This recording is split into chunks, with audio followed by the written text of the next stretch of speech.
त्रेता युग और द्वापर युग की कथाओं में शापित पात्रों की कहानियां इतनी विचित्र और गूढ़ हैं कि आज भी लोगों के मन में डर और विस्मय जगाती हैं। क्योंकि कहा जाता है कि समय के चक्र में कुछ आत्माएं ऐसी भी हैं जिन्हें मुक्ति नसीब नहीं हुई और वे आज भी धरती पर भटक रही हैं। लोक कथाओं और पुराणों में ऐसे कई नाम मिलते हैं, जैसे कि त्रेता युग में रावण का पुत्र मेघनाद, जो युद्ध भूमि में वीर गति को प्राप्त हुआ, लेकिन इंद्र के शाप के कारण उसका आत्मा शांति नहीं पा सकी और वह आकाश में गर्जना स्वरूप घूमता है। मान्यता है कि बिजली कड़कने की आवाज उसी की पुकार है। वहीं धनुष यज्ञ में पराजित हुए रावण का भाई कुंभकर्ण, जिसे नींद का शाप मिला था, वह मृत्यु के बाद भी भटकता है और पर्वतों के अंधेरे जंगलों में उसकी परछाई देखे जाने के दावे किए जाते हैं।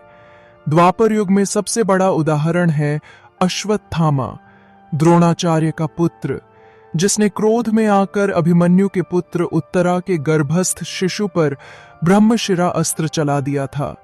श्री कृष्ण ने उसे शाप दिया कि वह 3000 वर्षों तक धरती पर अकेला भटकता रहेगा, उसके घाव कभी नहीं भरेंगे। और आज भी यह मान्यता है कि भारत के कई जंगलों और पुराने किलों में उसका रक्त रंजित शरीर और करुण चीत्कार सुने जाते हैं। इसी तरह द्वापर का शापित पात्र कंस का सेनापति चरुर्मित्र, जिसने निर्दोष ब्राह्मणों का रक्त बहाया, वह मृत्यु के बाद पिशाच योनि में गिरा और कहा जाता है कि मथुरा के पास रात में उसके पग चिन्ह देखे जाते हैं। त्रेता युग का मारीच, जो स्वर्ण मृग बनकर सीता हरण का कारण बना, वह भी श्री राम के बाण से मारा जाने के बाद प्रेत योनि में गिरा और उसकी आत्मा हर पूर्णिमा को जंगलों में हिरण की विचित्र चीख बनकर सुनाई देती है। द्वापर का शिशुपाल, जिसे श्री कृष्ण ने सुदर्शन चक्र से मारा, उसके 100 अपराधों के कारण वह मुक्ति न पा सका और माना जाता है कि उसकी आत्मा कर्कश हंसी और दारुण क्रोध के रूप में राजमहलों के खंडहरों में भटकती है। इसी प्रकार जरासंध, जिसे भीम ने मारा, उसकी अस्थियां जुड़ने का वरदान होने के कारण उसकी आत्मा खंडित और अस्थिर अवस्था में है और लोग कहते हैं कि गिरनार की पहाड़ियों में उसकी कराह आज भी गूंजती है।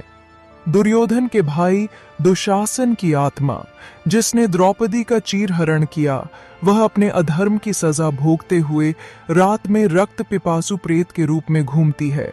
त्रेता युग का सुबाहु, जिसे राम ने ताड़का के साथ मारा, वह भी अशांत आत्मा बनकर आकाश में मंडराता है। और अंत में कौरवों का महारथी कर्ण, जिसे शाप मिला था कि सबसे निर्णायक समय में उसका रथ का पहिया धरती में धंस जाएगा, उसकी आत्मा को भी बार बार उस पल की वेदना याद करनी पड़ती है। कहा जाता है कि वह अब भी यमलोक और पृथ्वीलोक के बीच झूलता रहता है। इसीलिए रात के अंधेरे में कई साधक दावा करते हैं कि उन्हें युद्ध भूमि जैसी आवाजें और रक्त की गंध महसूस होती है। ये शापित आत्माएं इस ब्रह्मांड के अधूरे कर्म और अधर्म की साक्षी हैं। और जब जब कोई साधक अथवा साध्वी प्राचीन स्थलों में तपस्या करता है, तो ये प्रेत रूपी छायाएं उसके सामने प्रकट होकर मुक्ति की गुहार लगाती हैं। किंतु उनका शाप इतना गहरा है कि ब्रह्मांड का काल चक्र भी उन्हें सहज मोक्ष नहीं दे पाता।